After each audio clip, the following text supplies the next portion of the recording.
지난 2016년 12월 29일 퇴역한 참수리급 고속정 3척. 1986년 해군에 인도됐으니 꼬박 30년 동안 우리 바다를 지킨 셈이다.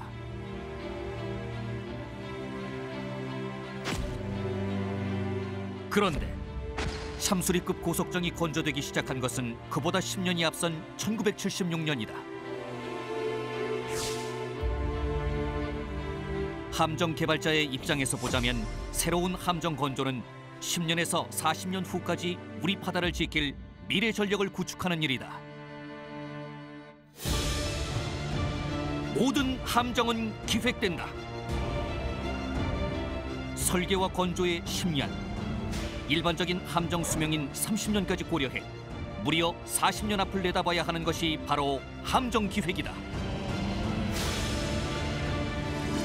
1980년대부터 21세기 대양 해군 시대를 기획한 사람들.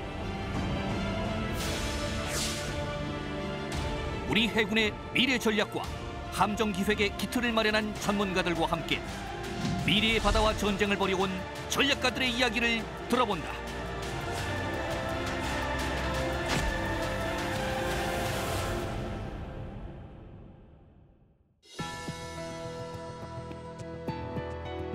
여러분 안녕하십니까?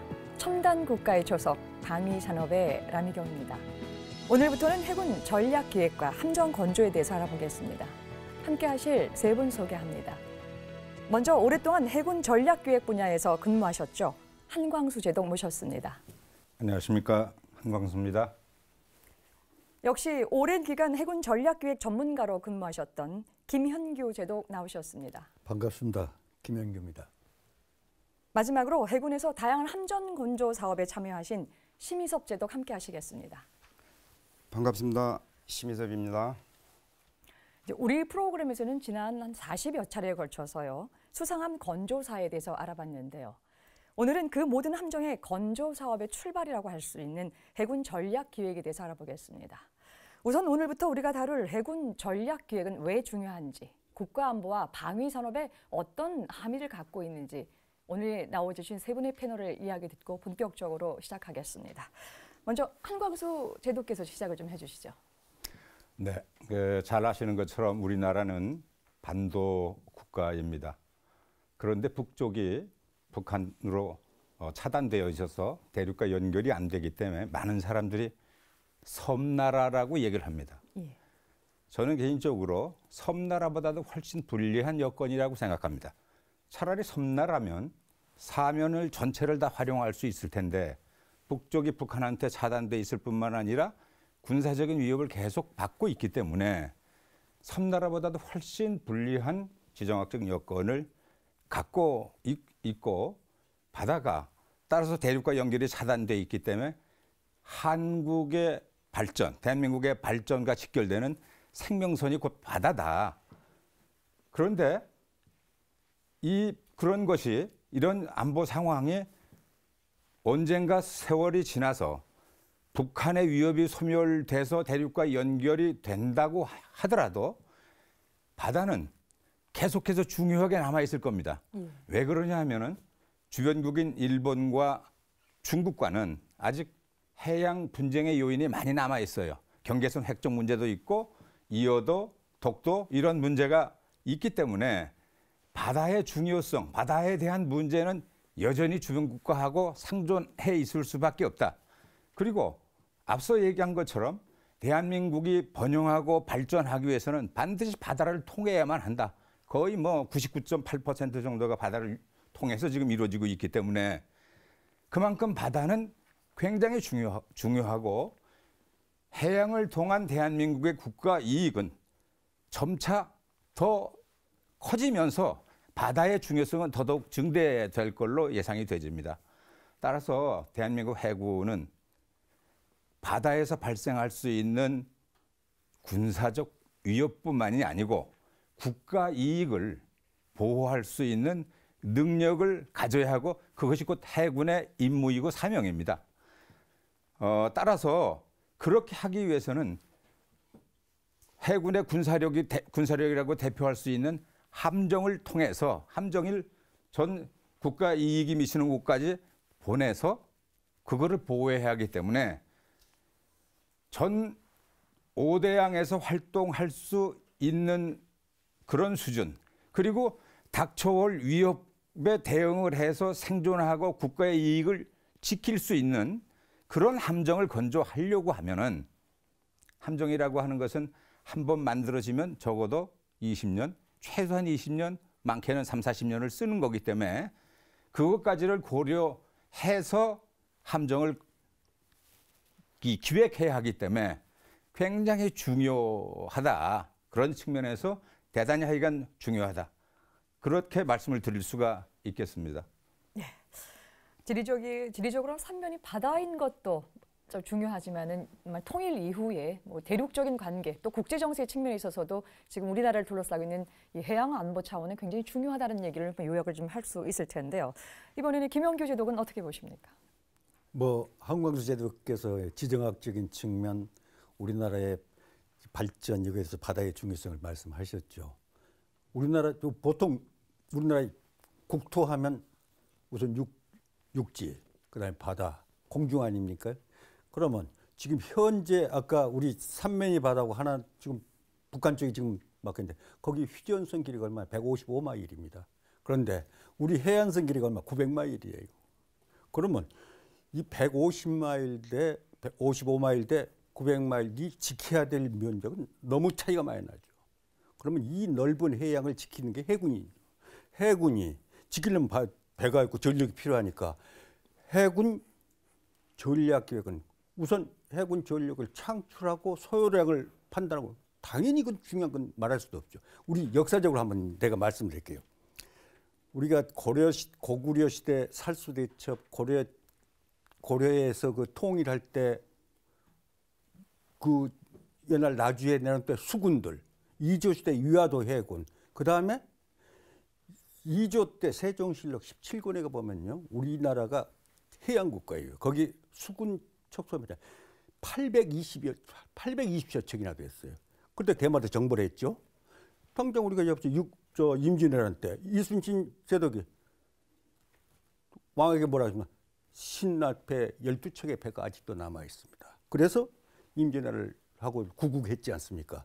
그러면 해군력이 우리나라의 안보에 연결되는 대단히 중요한 하나의 전력 요소입니다.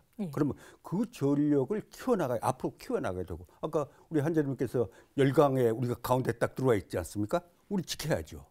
그래서 우리 그러니까 바다로 침투한 적은 바다에서 막아야만 우리 국민들 피해도 없고 제일 쉬운 방법이죠.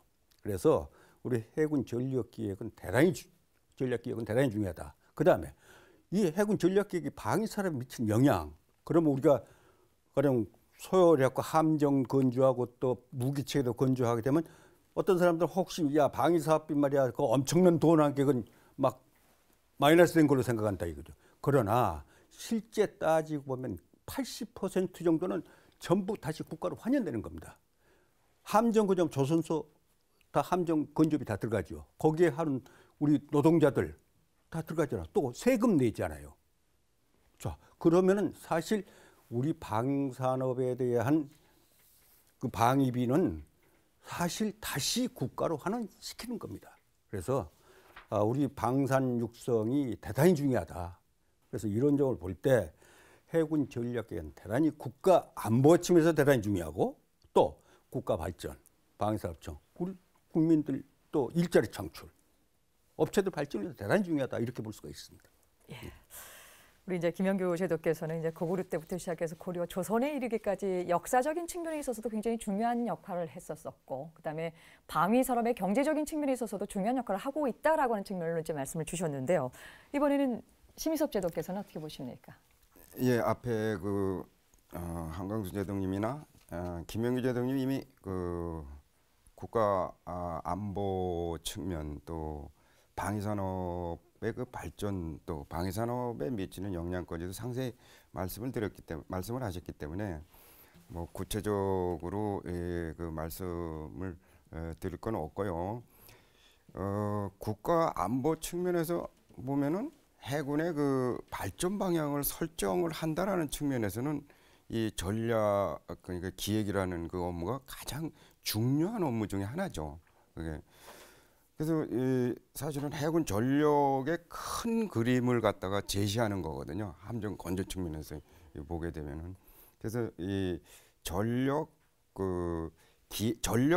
전략 기획에서 제시된 그 해군 전력의 그 어떤 발전 방향은 바로 방위 산업의 발전하고 그냥 바로 직결되는 거거든요. 그래서 결국은 이 훌륭한 통찰력에 의해서 미래를 그 분석하고 또 비전을 근거로 해가지고 전략 기획을 하게 되면은 방위 산업의 발전에 바로 견인차 역할을 하게 되는 거고요. 근데 이걸 갖다가 그냥 명분만 앞세우거나 또 단순한 또 예측에 의해 가지고 군인들이 많이 그 우를 범할 수 있는 그런 요소인데요. 이런 전략 계획은 방위산업 발전에 또 방위산업 발전 계획에 연동을 갖다가 할 수가 없습니다. 결국은 안 하니마다 못하죠. 예. 이런 그 혼란만 야기하는 그런 결과가 될 수 있습니다. 해군 전략이 전략 기획이 굉장히 중요하다. 그런 것들이 이제 중요한 점으로 돼서 이제까지 발전하는데 역할을 해왔다라고 말씀을 좀 주셨는데요. 이제 제가 앞서 이제 모두 발언에서 소개해드렸던 것처럼요. 우리 이제 한광수 제독님과 김영규 제독님이 해군 전략 기획 분야의 산 증인이라고 봐도 뭐 과언이 아닐 것입니다. 본격적인 이야기 들어가기 앞서서요. 두 분께서 이 해군 장교로 이 전략기획, 특히 이 분야에서 근무하게 된 배경들, 또 이후에 이 전략기획 부서에서 경험하신 이런 것들이 큰 자산이 좀 됐을 것 같은데요. 이후 군 생활이나 사회생활에 어떤 영향을 끼쳤는지 좀 간단하게 좀 듣고 싶습니다. 이번에는 우리 김영규 제독께서 말씀해 주시죠. 제가 전략기획에 들어온 것은 80년대 초, 70년대 말, 80년대 초에 옛날 그 진해 1 전투전단이죠. 그러면 그 완전히 전방입니다, 진해가. 그때는 이제 작전장교로서 아주 열심히 뛰고 그 커런트 업무를 했죠. 그때 같이 근무하고 있었던 함장인 모 선배가 저를 그때 굉장히 잘 봤던 모양입니다. 그 양반이 거기서 함장을 끝내고 전략처의 전략과장으로 발령나셨어요. 그래서 그냥 최초에 저를 발탁한 것은 잠수함 기획장교로 저를 발탁을 시켰어요. 올라오라고 그래가지고. 그래서 전략에 82년대에 올라와가지고 82년부터 93년까지 저는 장관장, 뭐 구축함 부장, PCC 함장 이런 6해상 근무만 빼고는 전부 해무업 전략 기획에서만 생활을 했어요. 그러니까 또 보직 갔다가 다시 해무업 전략, 보직 갔다 해무업 전략. 그래서 굉장히 저는 보람이 있었고요. 그 전략이 근무하면서 했던 것은 그때 우리 여기 한광제독님 그때 무기체계 과장 모시고 했을 때 무기체계과도 있었고 또 다음에 이제 다음 무기과장도 인수받아가지고 무기체계 목표 기획서도 만들었고 그다음에 합동군사 전략기획서 그것도 만들고 그다음에 각종 KDX, MSH 이런 뭐 소요제기, ROC 그다음에 TLR 많은 걸 작성을 했죠. 거기서 그 보람도 꽤 있고요. 그다음에 전역에 갖고는 전략에 했던 근무의 그런 경험을 높이 사갖고 그 당시 조영길 장관입니다만 국방부 연구위원으로 너 와. 하고 또 전역한 다음에 국방부 가서 연구위원으로 또 근무를 하고 또 그런 것이 잘 돼가지고 그때 방산업체였던 삼성탈레스에서 상무보로 제가 추천을 받아가지고 입사를 해가지고 거기서 삼성에 8년을 근무했어요. 8년 근무하면서 상무도 진급하고 그다음에 전무도 진급해서 뭐 군 출신으로 들어갔고 그러니까 준장 출신이 전역해갖고 방산업 들어가서 막 전무까지 달고 영업본부장까지 한 건 상당히 어려운 일이에요. 거기서 근무를 하고 그리고 그거 하고 지금까지 방산업체입니다. 약 한 지금 전역 73년대, 전 2003년도에 전역했습니다만 2003년부터 지금까지 줄곧 방산 분야 해가지고 저는 현역 시절에 방산 분야에 17년간 일을 했고 전역해갖고 14년 지금 하고 있고 거의 31년 동안을 하게 된 겁니다. 그 중에 또 제일 제가 보람된 것은 삼성 탈레스 근무할 때 우리 전번에 한번 누가 해군 전투체계가 국산화가 어떻게 됐느냐 하고 근데 저는 제가 전투체계를 최초로 해군에서 그 ROC도 만들고 소유적을 했습니다. 전투체계 분야는. 예. 그래갖고 이제 전역해가지고 삼성 탈레스시면서 우리나라 모든 전투함의 전투체계는 100% 국산화시켰어요. 해외 선진국 어느 나라 전투체계보다 성능 떨어지지 않습니다.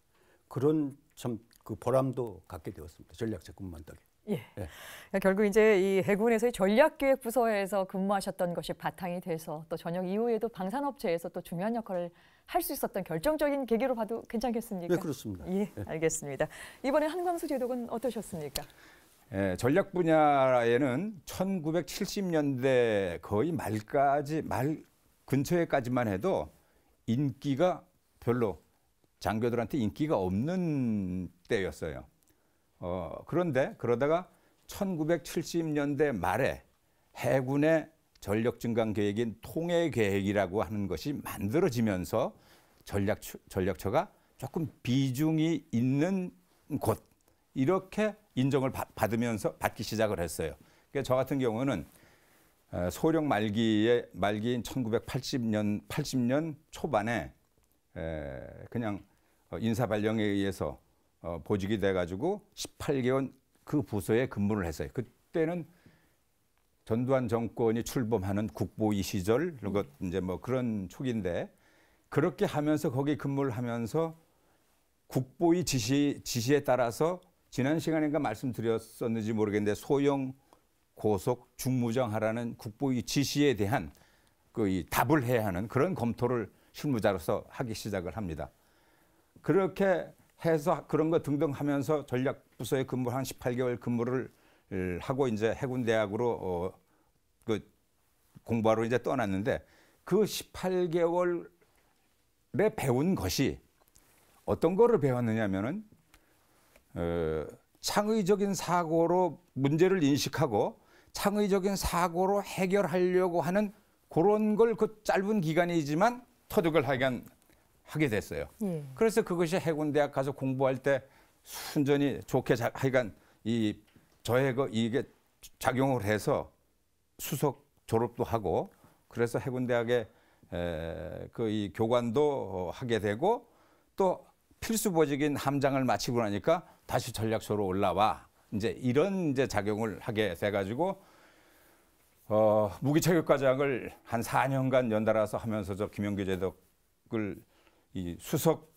이 보좌로 데리고 이제 같이 근무를 하게 됐는데 네.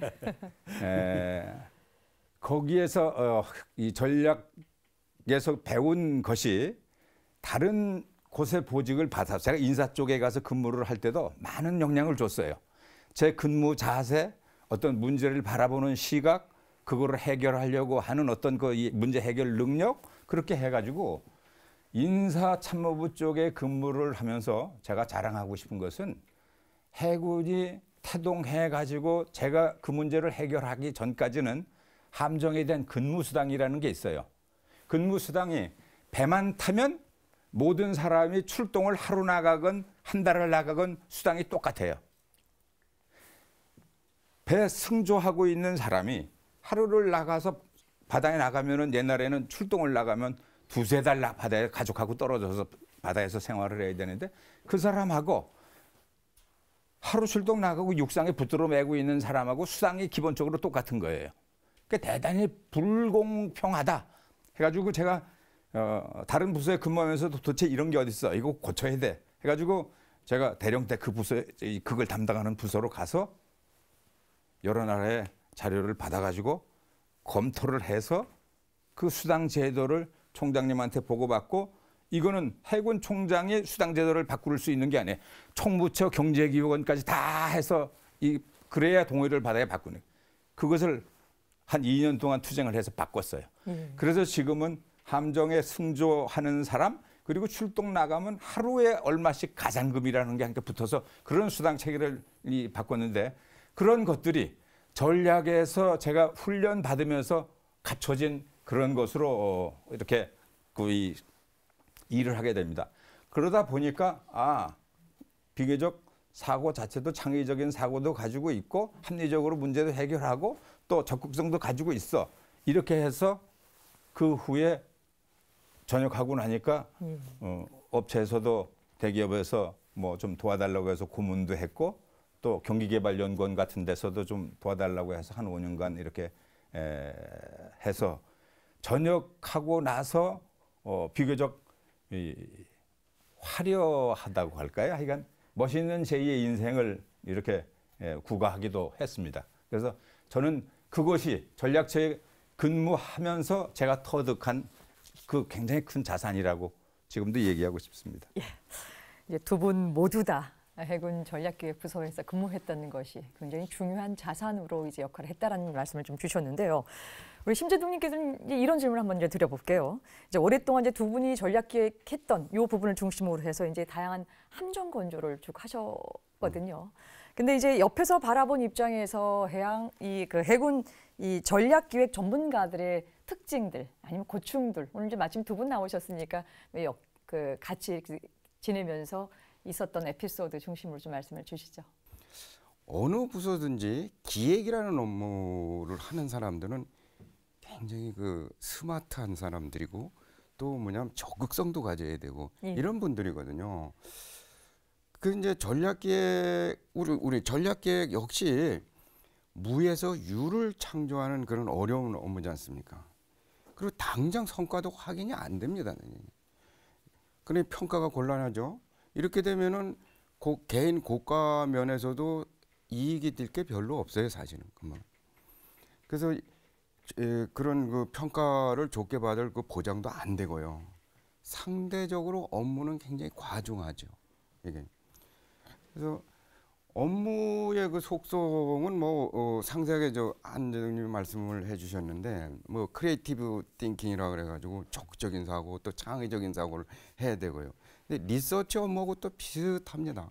생각을 많이 하고 실제 남는 어떤 그 누구한테 보여줄 수 있는 거는 별로 없고 또 하나 이제 상부 지시에 의해서 그걸 충실하게 따르는 그런 업무가 또 아닙니다. 이것은 오히려 상부의 지시를 곱씹어 가지고서 어떤 결과를 내야 되거든요.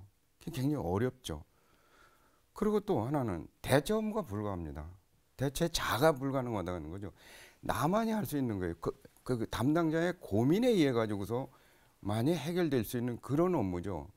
그래서 그 측면에서 보면 여기 이제 두 분께서는 제가 그 업무에 딱 맞는 분들이에요. 사실 초기면서도 사실 이 두 분이 안 계셨으면 전체 큰 그림이 지금 어떻게 됐을지 모를 정도로 저는 그렇게 생각을 합니다.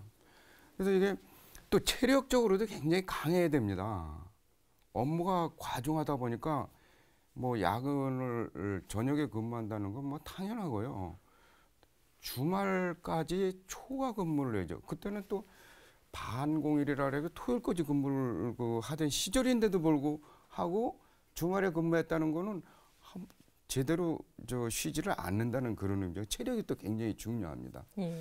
그래서 이런 이 전략 기획팀이라고 저는 부르는데요. 그 기획팀과 저희 같은 이제 조함 기술 팀은 아주 이런 각별한 이제 업무 관계가 이루어지는데요. 전략의 큰 그림을 조함해서 기술적인 전문성으로 이걸 갖다 보좌를 하는 그런 개념이거든요. 타당성을 제공을 하는 그런 개념이죠. 이렇게 하다 보니까 견제라는 그런 개념도 좀 있고요. 한쪽에서는 큰 그림은 그게 아니면 어떤 이 토의를 해가지고서 최적의 그 기획을 갖다가 이제 도출을 하는 그런 식이 되는 거거든요. 이렇게 하다 보니까 동변상련의 그 업무를 갖다 충분히 이해를 하게 되는 거죠. 예. 그래서 근무하면서 그 두 분과 여러 가지 이제 얽힌 그 일화가 많죠. 많이 또 얽혀 있는데요. 그러면서도 사실은 내일 이상의 그 협업을 할 수밖에 없었고 또 업무 과정에서 두 분이 워낙 그 실력이 충출하시고 그 전략 기획 즉 기획을 하실 수 있는 그런 분들이기 때문에 열정도 대단하고 이러시기 때문에 또 조합 분야도 굉장히 남다르십니다. 그래서 큰 이제 어려움이 없었는데 한재동님 같으신 경우는 꼭 이렇게 저녁에 이제 저희들 고유의 업무가 있습니다. 설계 업무 이런 게 있어요. 꼭 저녁에 연락을 하십니다. 저녁에 저희도 그 시간이 부족해가지고 저녁에 일을 해야 되는데 그럼 할 수 없이 제가 한참 이 후배로서 또 한참 계급도 낮은데 열심히 그 건물을 이동해가지고 다른 건물로 제가 가야 됩니다. 가가지고 거기서 이제 그것도 12시까지 그냥 계속 토요를 하고 이런 이제 일이 반복이 됐는데요. 특히 그 AOE TLR 작성하고 그럴 때는 사실 대안별로 해가지고 이렇게 하실 때의 그 어떤 건조비 굉장히 중요하거든요. 그래야 기획을 할 수 있으니까 건조비를 추정을 해야 되고 또 거기에 이제 여러 가지 대안을 갖다 제출하는데 지금도 기억나는 게 미사일 공급도 그때 검토를 했습니다. 지금은 이제 그 AOE가 미사일 공급을 안 하는 걸로 같지만 미사일을 2배에서 2배로 그러니까 군수 지원하면서 배로 이제 이동하는 그 검토. 또 스트림이라 그래가지고 굉장히 그 양연 동시 수급을 해야 되거든요. 이런 검토로 사실 몇 날 며칠을 갖다가 그 전략 처에서 일을 했던 그런 기억이 있습니다. 사실 그러면서는 많이 배웠죠. 저도. 예. 우리도 김영규 제동님은 정말 이제 한강수 제동님 후임이라고 보시면 되는데 전략 기획을 너무 사랑하세요. 사실은 그 업무에 대해서 굉장히 또 애정도 많으시고 다 그러시지만 이렇게 하다 보니까 굉장히 오래 하셨어요. 또 예. 이렇게 하시면서 이제 떠나게 됐습니다. 군인은 한 곳에서 계속 근무를 하시거든요. 떠나시면서 그때는 어느 정도의 그 전략 기획이라는 것이 이렇게 궤도에 이제 올랐을 그때라고 저는 이제 생각이 되는데요. 다음에 그 전략 기획팀, 새로운 전략 기획팀에 대해서 굉장히 걱정을 많이 하시면서 저한테 살짝 그 후임자하고 그 팀에 대해서 아주 간곡한 부탁을 하고 가신 분입니다. 그게 기억납니다. 예, 말씀 잘 들었습니다. 여러분께서는 지금 첨단 국가의 초석 방위 산업을 시청하고 계십니다.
(10년) 후 우리는 어떤 무장을 할 것인가? (30년) 후 우리는 누구와 싸울 것인가? 국가의 존립을 책임지는 필승의 전략 기획, 바로 방위 산업이다. 이제 본격적으로 해군의 전략 기획이 어떤 업무인지 기본 개념부터 차근차근 알아보겠습니다. 한광수 제동님, 저희가 이제 오늘 프로그램 제목을요, 해군 전략 기획과 함정 건조의 관계라고 정했는데요. 제목은 그대로 두고 이제 업무와 관련돼서 이제 그 말씀을 좀 듣고 싶은데요. 이 전략 기획에 대한 기본적인 설명을 좀 부탁드리겠습니다. 예, 전략 기획을 이해하시려고 그러면은 먼저 우리 국방 기획 관리 제도를 제가 설명을 드려서 좀 이해를 하셔야만 이해하실 수 있을 겁니다. 우리 한국군이 적용하고 있는 국방 기획 관리 제도는 미군의 PPBS 시스템이라고 하는 플래닝, 프로그래밍, 버제팅 시스템을 기획, 계획, 예산 제도라고 하는데, 그거를 1979년도에 들여와서 나름대로 수정하고 보완하고 해가지고 현재 저희들이 국방기획관리 제도로 해서 플래닝을 기획, 프로그래밍 계획, 예산 편성, 버제팅, 그다음에 엑세큐션 집행, 그리고 마지막으로 이밸류에이션 해서 이 평가까지 하는 PPBEES 시스템을 우리 국방기획관리 제도라고 그래요. 이거를 조금 더 풀어서서 얘기하면은 국방 정책의 목표하고 각종 이 군사력을 건설하고 운용에 따른 정책을 만들어서 군사력도 건설하는 방향도 정하고 해서 가용한 기간 중에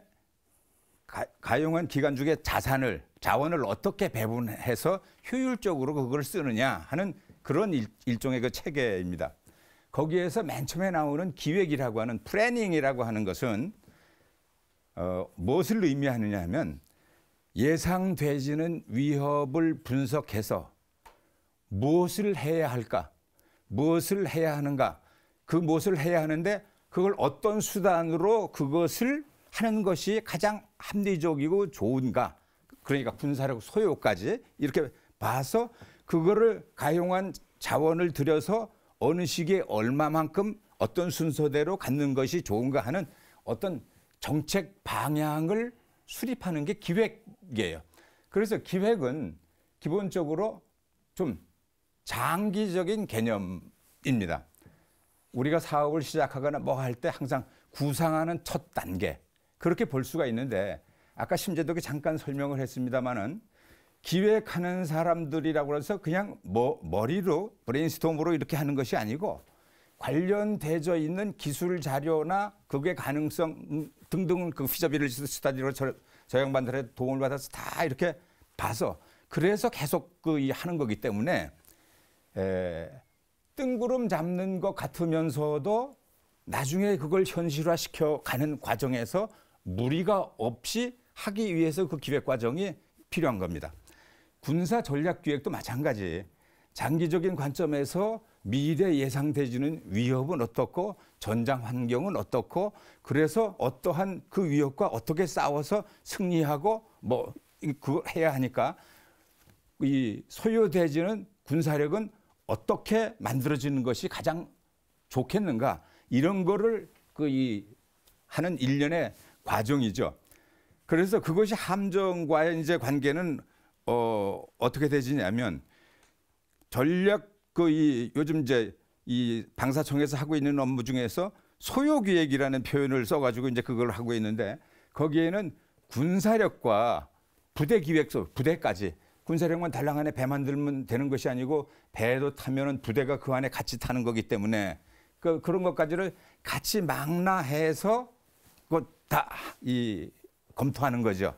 그래서 그 전력 이 함정 건조하고 관련되지는 것은 그 함정이 만들어져서 구상해서 건조할 때까지 걸리는 시간 한 10여 년, 그다음에 운용되지는 기간 20, 30년 이거를 고려해서 그 대장 기간 중에 이 배는 뭘 할 거야라는 것까지 고려하는 거예요. 쉽게 좀 설명을 드리자면 국방기획이나 군사전략기획은 통상 대상 기간을 한 15년 정도로 봐서 매년 수정해가면서 보완시킵니다. 그렇게 하면서 되지만 함정 건조 기획, 그 소요 기획에서 다뤄지는 것은 우선 개념을 잡아서 건조 시작할 때까지 중간에 걸리는 시간이 한 10년 걸린다고 아까 말씀드렸죠. 운용하는 기간이 20, 30년이니까 3, 40년을 생각하고 배라고 하는 것은 일단 생각을 그 소요와 그 배가 갖는 능력 이런 것을 고민하는 거예요. 그런데 실제 3, 40년을 다 정확하게 예측할 수는 없지 않습니까? 예. 그래서 하여간 나름대로 예측할 수 있는 것에 해서 그 시기에 이 함정이 수행해야 하는 것들은 무엇이며 수행하는 과정에서 맞게 되는 위협은 어떤 거고 그 위협에는 어떤 대응 수준을 가지고 해야 하고 또 함정은 바다에 나가면 일정한 기간을 작전을 해야 하는데 전투 지속 능력 같은 것은 얼마나 되고 승조원은 얼마가 있어야 탑재되는 모든 무기 체계를 100% 활용해서 임무를 수행할 수 있는가 이런 것 등등 그런 것까지를 고려를 해야 하니까 실제 어떤 면에서 국방 기획을 담당하는 사람, 군사 전략 기획을 담당하는 사람보다 함정 건조라고 하는 함정 건조와 관련된 소요 기획 쪽에 하는 사람들은 머리가 더 복잡하고 사실 그래야 한다고 생각이 좀 돼져요. 그래서 나중에 이제 그렇게 해야만 그게 계획 단계나 집행 단계에 가서 무리가 없이 아까 잠깐 과도한 요구를 하게 되면 과도하게 하게 되면 나중에 못 따라간다라는 그런 말씀을 했는데 그렇게 해서 계획과 집행하는 팀들한테 넘겨주는 그런 그 이 과정이 그 전략기 기획에 그 해당된다고 그렇게 말씀드릴 수가 있겠습니다. 네. 여러분께서는 지금 첨단 국가의 초석 방위 산업을 시청하고 계십니다. 세종대왕 탄신 610주년을 맞이하던 2007년 5월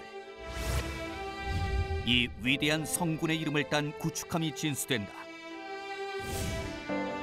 대한민국의 첫 이지스 함인 세종대왕함. 우리 해군이 세종대왕함 획득을 결정한 것은 1995년. 하지만 이후 무려 10년이 넘는 기획 과정을 거쳐 2000년대 초반에야 계획 단계에 돌입한다. 계획 과정이란 국내 독자 개발과 기술 도입 건조, 해외 구매 등 사업 추진 방법을 결정하는 과정이다. 비싼 가격을 지불하더라도 성능이 보장된 이지스함을 사올 것인가?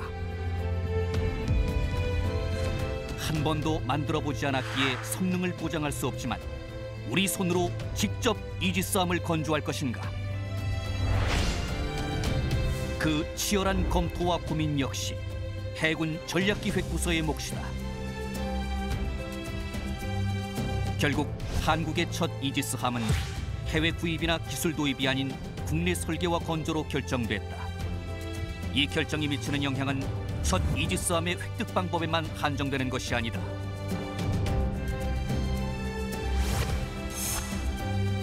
우리는 미래에 과연 어떤 나라로 살아남을 것인가? 계속 외국 기술에 기대어 함정을 구입하는 나라로 살아갈 것인가? 아니면 스스로 이지스함을 건조할 수 있는 함정 독립국으로 전진할 것인가? 21세기 초 해군이 내린 이지스함 국내 건조 결정은 차세대 구축함 한 척이 아닌 대한민국 자주 국방의 미래를 건조한 것이다. 첨단 국가의 초석 방위 산업, 오늘은 해군 전략 기획에 대해서 알아보고 있습니다.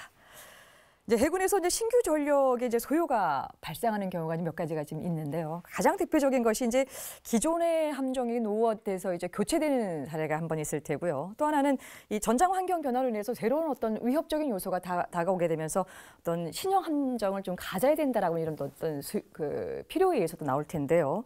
그 시청자들의 이해를 좀 돕기 위해서 오늘 이제 그 두 분께서 실사례 어떤 것들을 통해서 이렇게 말씀해 주실 수 있을지 먼저 우리 김현 교수님께서 말씀해 주시죠. 잠수함 구조함 사례 제가 말씀드릴게요. 잠수함 구조함 사례는 그 전에 70년 중반까지는 우리 잠수함 수중 전력이 전혀 없었어요. 80년대 중반이 90년대 들어와서 잠수함이 이제 획득하기 시작했죠. 그럼 잠수함은 굉장히 그 심해에서 작전도 해야 되고 진짜 사고가 일어날 수 있는 가장 열악한 조건이 되죠. 그럼 어떤 사고가 일어났을 때 거기에 대비한 수단이 있어야 될 거 아닙니까? 구조 전력이. 그전에는 우리가 미 군함을 갖고 수상함 위주로 했거든요. 그때 그 당시에서 수상 구조함만 한 두어 척 아주 미비하게 갖고 운영했어요. 잠수함이 들어다 보니까 잠수함 구조 전력이 있어야 되겠다. 그다음에 잠수함 승조원의 사기 문제도 포함되고 해서 그 당시에 잠수함 구조함 소요를 반영을 하게 됐던 겁니다. 그래서 잠수함 구조함이 이미 됐죠. 그래서 그게 뭐 이제 300m 수준까지 우리가 자망해가지고 작업할 수 있는 그런 쾌거도 이루었고, 그래서 저도 보람을 굉장히 느꼈습니다. 예. 그 다음에 이제 한 가지 또 적에 대한 그 위협으로부터의 그 소위 창출. 북한이요, 기뢰를 우리가 몇 발이라고 지금 말씀을 드릴 수는 없습니다. 엄청난 많은 양을 갖고 있어요. 우리 주요 항구, 9대 주요 항구, 뭐 부산, 뭐 인천, 포항, 많죠, 여수. 예. 여기에 전부 봉쇄할 수 있는 양의 다수의 기뢰를 갖고 있습니다. 그러면 그 당시에 우리가 옛날에는 MSC라고 소해정요, 소해함을 9척인가 갖고 있었는데 그게 이제 2차전 때부터 쓰던 것을 인수받고 하고 뭐 그 중간에도 새로운 것도 받았지만 거의 도태가 될 시기가 됐어요. 그래서 한국해군에서는 소해 탐색함 MHC를 건조를 했거든요. 그런데 이제 소해함 MHC가 다 도태가 되니까 그 많은 항구를 전부 소유하고 어떤 유사시에 그러니까 소유가 너무 부족해요. 그래서 다시 소유 창출한 게 MSH, 그보다 더 성능이 우수한. 그러니까 그건 이제 MSH는 뭐냐라 소해 탐색 소해함, 탐색 소해함이라고 그러죠. 그러니까 마인 헌팅 앤 쉬핑이죠. MHC는 소해 탐색함이고 MSH는 마인 헌팅 앤 쉬핑. 그래서 능력이 훨씬 배가 된 거. 그래서 다시 MSH를 소유를 창출해 갖고 ROC 갖고 소유 반영하고 건조한 겁니다. 그래서 그렇게 소유가 창출되는 거예요. 예, 네. 알겠습니다. 이번에는 우리 한재동님께서. 기억에 남는 그 신규 무기체계 소유 제기한 것을 말씀드리면 그 이 해상에서 기동 군수 지원하기 위해서 AOE라고 하는 그런 함정을 소유 제기했던 것이 기억에 남고, 또 하나는 대한민국 해군의 수권이었던 잠수함을 소유 제기를 해서 초기에 장보고급을 갖고 보유하게 되는 그런 것.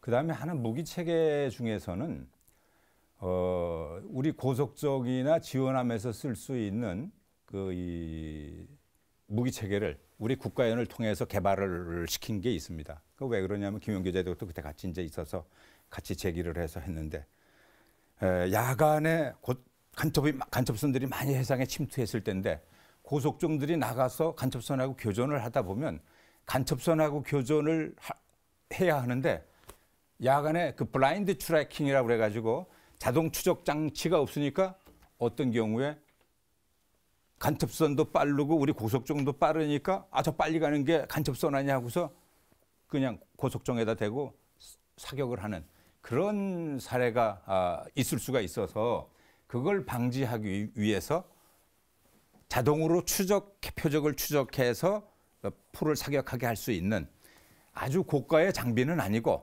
기존 항해 탐지 레이더를 이용해서 추적할 수 있는 그런 사격통 장비를 우리 국가연보고 개발을 시켜서 고속정이나 지원함에 탑재를 시켰어요. 그리고 나니까 그런 오추적, 잘못 추적하는 현상이 없어지는 거예요. 그래서 그런 거는 참 이 현장에서의 어떤 그런 그 오인 사격을 방지하기 위해서 했는데 굉장히 참 잘했다 이런 생각이 듭니다. 이 전략 기획이라고 하는 것이 우리가 미래를 예측을 해야 되고 또 무에서 유를 또 창출해내는 그런 어려운 작업이 들어가기 때문에 때로는 논쟁이 치열할 수도 있고 또 때로는 이 전략 기획자를 많이 갖고 있는 이런 부담감이 굉장히 클 거라고 생각을 좀 하거든요. 이제 그런 차원에서 이런 일을 이제 수행해 오시면서 가장 좀 어려웠던 점들, 지금 이제 돌이켜 보게 되면은 이건 너무 어려워서 어떻게 지금 잘 극복해 왔는지조차도 뭐 스스로 대견해라고 하는 지점이 좀 있을 것 같은데요. 심재동님 어떻습니까? 예, 맞습니다. 중기든 장기든 그 소요가 이제 결정이 되게 되면 결국은 그것을 현실화시켜가지고 함정을 건조해서 전력화를 시켜야 되는 조함의 입장에서는 굉장히 부담이 많은 거죠, 초기부터. 그래서 그 과정에서 가장 이제 어려웠던 점은 이런 것 같아요. 상부를 이해시킨다는 거. 그게 제일 어려웠고요. 그러니까 윗선이라 그래가지고 뭐 해군하고 조함을 다 이해하는 게 아니거든요. 전문가가 아니고요. 또 실무적으로는 해군 또는 그 외에서 이런 것을 이해를 하지 못하고 그냥 작전하듯이 또는 지상 수행 정도의 업무 수준으로 처리를 하려고 할 때 이 과정에서 보게 되면 상명하복의 군인 정신이 충실한 분들은 이런 분들 만나면 아주 골치 아픕니다.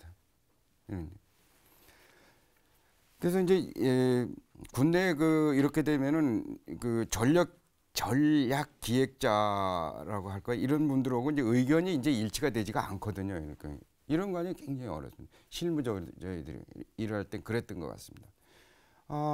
예를 한번 이렇게 들어보면요. 이 두 분은 해당이 안 되기 때문에 이제 뭐 제가 그냥 말씀드리겠습니다. 차기 고속정이라는 거 있습니다. 지금 이미 전력화가 돼가지고 상당한 그 전력의 한 축으로 지금 그 기여를 하고 있는 차기 고속정이라는 게 있는데 이 배가 처음에는 이제 그 기 운영되고 있는 고속정이 150톤 또 38나트로 지금 운영을 하고 있었는데 그 PKX는 초기에는 350 그 톤에 40나트로 그 기획이 돼 있었습니다. 이게 그래서 그 해군에서는 소나도 탑재를 하고 뭐 욕심이 굉장히 좀 많죠. 해군은 또 굉장히 충성스럽습니다. 배는 작은데다 온갖 많은 그 성능을 갖다 집어넣으려고 하거든요. 그걸 견제하는 게 사실은 또 그거 아니라고 하는 게 이제 조함의 또 역할이거든요. 근데 왜 또 그러냐면 이렇게 생각을 하는 거죠. 38나트에서 개선을 한다고 지금 하고 있는데 어떻게 35나트로 줄이나 40나트가 되는데 이런 개념이거든요. 참 예쁜데 결국은 이렇게 되게 되면요. 배가 굉장히 커지게 되고 우리가 얘기할 때는 배가 산으로 올라간다 그러거든요. 이럴 때 여하튼 결국은 논란을 끝에 결국은 저희들이 져가지고 졌다라는 건 그대로 수용할 수밖에 없는 그런 입장이었는데 예측한 대로 안 돼가지고 결국은 기본 설계 과정에서 많은 시행착오를 겪었어요. 그래가지고 450톤 40나트로 바뀌었습니다. 근데 딱 이렇게 해가지고 바뀌게 되면 간단한 게 아니에요. 설계를 지금 투자를 하는 과정에서 ROC가 바뀌는 개념이거든요. TLR이 바뀌는 거고요. 그렇게 되면 그게 더 이상 진행을 못하고 기다려야 되고 그만큼 비용은 더 들어가고 또 그 일하는 사람들 고충은 굉장히 말을 못하죠. 이런 문제가 이제 기억이 나고요. 또 하나 아주 작은 거 같지만 매일 이제 고민하는 것 중에 하나가 했던 것 중에 하나 LST를 갖다가 상륙함입니다.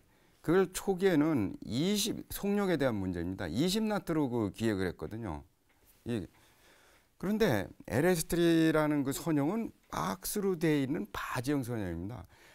이런 선형은 마력을 그러니까 엔진을 아무리 큰 걸 아무리 투자를 해도 쉽게 말씀드리면은 프로펠러가 헛바퀴 돕니다. 헛바퀴 돌기 때문에 앞으로 나가질 않습니다. 한계가 있다는 얘기죠. 근데 이거는 이제 기술적인 그 요소가 포함이 되기 때문에 이거 설명하기가 굉장히 어렵습니다. 이게. 그리고 이해를 시켜드리기가. 근데 그 당시에 보게 되면 제인스 파이팅십이라는 영국의 그 연감이 나오는 게 있어요. 그게 세계 각국의 그 해군의 그 우리 함정의 그 현황을 쭉 보여주는 겁니다. 그럼 거기에 보게 되면 메톤, 그 다음에 맨나트 뭐 이런 게 다 써 있어요. 그럼 거기에 보게 되면 18나트, 뭐 20나트 이렇게 되는 그 LST가 있어요. 왜 이건 되는데 안 되느냐 이런 식이거든요. 그게 최대의 이제 지식입니다. 지식은 그렇게 되는 게 아니거든요. 그걸 봐가지고 결국은 이배도 나중에 이 함정도 결국은 많은 그 시행착오를 겪어가지고 17나트로 최종 이거는 기본 설계 단계까지는 가지는 않았습니다. 17나트로 기획이 돼가지고서 배를 건조한 함정을 건조한 그런 그 기억이 있습니다. 말씀 잘 들었습니다. 이번에는 김용규 제독께서 저는 실질적으로 어려웠던 제일 어려운 것은요. 우리 해군 저는 해군에서 되게 해군 내에서만 합참, 국방부 여기하고 해군에서 소유재개하고 다 했는데 거기하고 의견이 다를 때 그거 이해시키는데 말할 수 없는 어려움이 있었죠. 그 대단히 어렵죠. 왜냐하면 또 거기에 그 당시에 제가 근무할 때는 거의 국방부나 합참 그 국장급이 해군 제도 한 분 정도? 나머지는 거의 막 육군이 대부분 80%가 그러니까 그 육군들이 해군 잘 모르시잖아요. 예. 거기 설득하는데 그 어려움은 대단히 말할 수도 없었고 그다음에 한재님께서 잠깐 아까 언급했지만 내가 결제를 받고 쭉 가잖아요. 그러면 우리 해군에서 결제 라인 위에 총장님까지 거기에 결제 라인한테 인양반들하고 의견이 부딪힐 때 이 비토를 놨을 때 인양반들 설득을 시켜야 되잖아요. 그게 대단히 어려웠던 것 같아요. 그다음에 이제 제가 사실은 아까 80년대 최초의 저를 전략에 보직시켜준 그 과장님 유명한 분이에요. 하여튼 전략 기획에 대해서는 대단히 선구자적인 분인데 그 양반이 제가 딱 부임하니까 너 검토해 하고 저한테 과제를 줬어요. 알겠습니다 하고. 근데 진해에서 작전장 커런트 장교는요. 지국력이 빨리 해야 되잖아요. 예. 지시하면 바로 응답이 들어가야 되잖아요. 그러니까 저는 이제 소령 때까지는 진해가 해군의 전방입니다. 전방에서 작전 즉시 응해야 되잖아요. 그 습관이 붙어 있다가 해군법 전략이 있다고 하니까 저는 과장이 시작하니까 바로 밤새만 하다 했고 내일 아침에 갖다 드려야 돼요. 딱 아침에 하니까 저는 그 당시에 아무것도 기획 능력도 없죠. 갖다 주니까 그 과장이 야 김영규 너 지금 콩 볶아 먹는 거야? 번개 뿌려? 일주일 해가지고 와. 그러기를 1년간을요. 그 양반 밑에서 트레이닝을 할 때 한 건을 7번, 8번을 20장짜리, 30장짜리 7번, 8번 싸고 갔다가 빠고 또 빠고. 그렇다고 그 양반 욕하고는 그런 건 전혀 없었어요. 예. 그 기획장부터 그 양반의 내 자질을 그렇게 키울 때 사실 따지면 트레이닝 오피서에서 어답테이션 시키는 거예요. 그걸 1년 딱. 그 당시에 그 어려움, 자존심 상한 거, 그 말할 수 없었죠. 1년이 딱 지나니까 그 과장님이 야, 김영규 오늘 저녁 식사나 한번 할까? 딱 가서 하는 이야기가 오케이, 너 지금까지면 됐어. 그때 그 기간에 그 어려움. 진짜 지금 생각이 대단. 근데 그 양반 때문에 내가 기획장군에 컸던 것 같아요. 예, 알겠습니다. 이제 마지막으로 한광수 제독께서.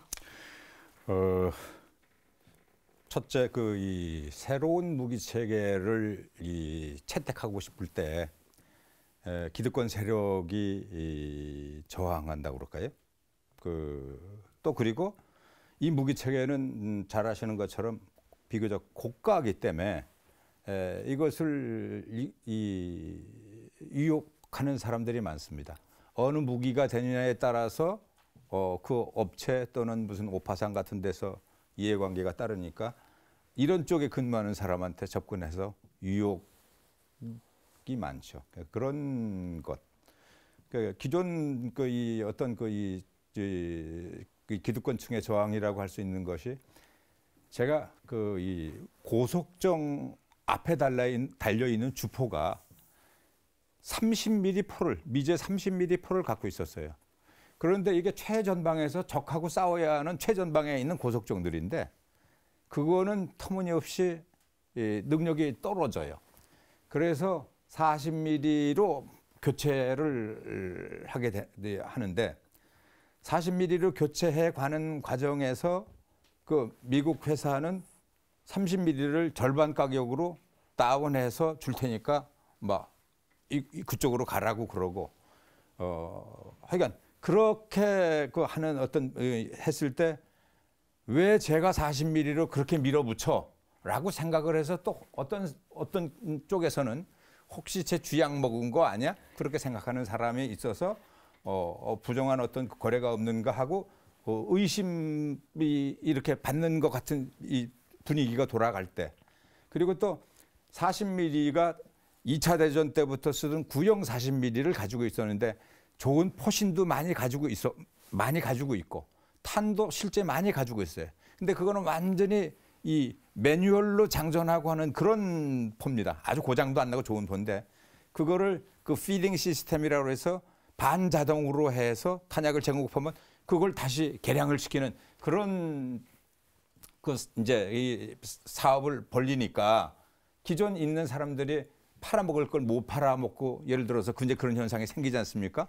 30mm를 더 해서 그걸 그러니까 왜 저 친구는 그렇게 하느냐 해서 할 때 그쪽 사람들의 어떤 저항 그것 때문에 혹시 받아먹은 거 아니야 하는 그런 것들 그리고 실제 이 일을 하다가 보면 좋은 무기체계에 대한 자료를 내라 그러면 각국에서는 이거 너 나라에 팔 수 없는 거니까 자료 안 줘.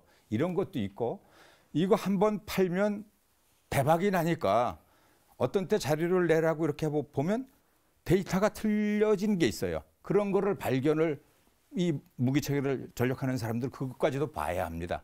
그래서 그런 거를 봐야 하니까 기술감실에서 오는 자료들을 액면 그대로 다 안 받아들이고 먼저 보내는 데이터가 요랬는데 왜 갑자기 이렇게 바뀌었어까지 하는 거를 찾아서 제시를 하고 그 사람들한테 너 이거 다시 확인하는 그런 거를 해야 하니까 그런 일을 할 때가 좀 많이 힘들었고 기본적으로 일이 너무 많으니까 그게 힘들었어요. 그래서 매일 야근, 주말 특근 그때는 과외 운영비도 없어서 주모의 돈 내서 김밥 사다 먹고 라면 끓여 먹고 그래야 했고, 제가 그 당시에 과장할 때만 해도 지금처럼 이렇게 PC가 일반화되고 이렇게 개개인이 있는 게 아니고 예.